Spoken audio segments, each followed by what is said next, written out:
Apa yang terjadi jika fundamental ekonomi Indonesia ke arah rupiah 15.000 terhadap dolar, minyak mentah $100 per barel, lalu Amerika terus menaikkan suku bunga dolar untuk menarik dolar pulang ke Amerika dengan lanjut terus perang dagang serta perang tarif di berbagai wilayah yang dilakukan oleh Amerika ke semua negara yang Amerika defisit neraca perdagangannya. Akankah Indonesia aman atau terjadi tight ekonomi?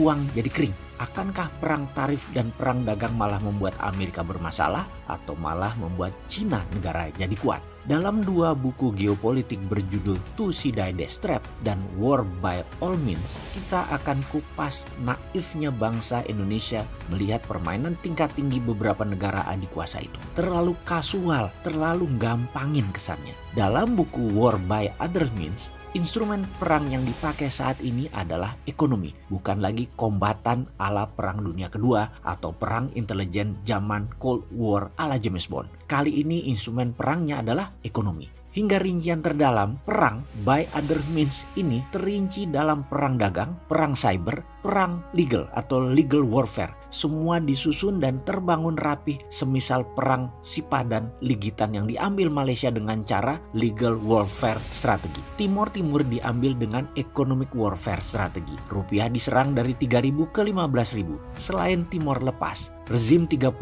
tahun rata tanah. Harga aset BUMN dan swasta bertumbangan jadi tinggal 20% nilainya, dibeli murah para kapitalis panen raya seperti JP Morgan, Goldman Sachs, Temasek, dan kapitalis-kapitalis lainnya. Pengalaman pengusaha Indonesia seperti Pak Rosan dan Pak Sandi kala itu di tahun 98, mereka juga panen akbar. Harga aset tinggal 20%, banyak disapu oleh mereka, kemudian dijual di harga normal kurang dari 5 tahun kemudian. Triliunan aset mereka bertumbuh hanya dalam waktu kurang dari 5 tahun. Mereka berdua adalah sedikit dari orang yang mendapatkan manfaat dari serangan economic warfare yang dimanfaatkan sebagai peluang memperoleh kemakmuran dari sebuah kebodohan rezim. Bisakah ini terjadi kembali? Banyak yang merindukan peluang ini. Saat ini lain karena swasta tidak terlalu bermain, hanya BUMN. Inilah masa harga BUMN menjadi genting. Percayakah bahwa ada tsunami kecil ketika economic hitman menyerang lagi, maka BUMN yang akan kolaps? Siapa yang mau ambil peluang? Kembali ke war by other means. Perang cyber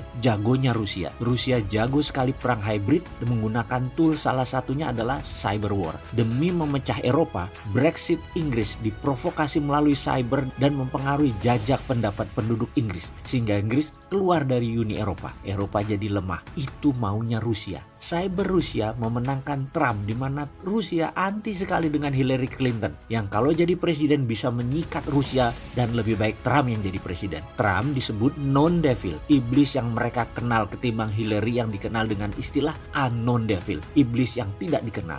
Rusia pakai data FBI di crack email Hillary, disebar hanya 12 jam sebelum pemilihan presiden. Dalam To See Die buku tersebut menjelaskan mengenai perang menggunakan foreign policy dan defense policy. Dengan kebijakan luar negeri, juga kebijakan pertahanan. Ini di Indonesia nul putul memahami dan menyelesaikan masalah beginian. Nation interest negara besar itu tidak terbaca, tidak memahami dalamnya setiap niat mereka, tidak mengerti membaca langkah catur negara besar tersebut, seperti pemerintahan Cina yang mendukung ekonomi Indonesia namun juga tetap menyuplai narkoba, dibanjiri di Indonesia. 90% narkoba itu dari Cina.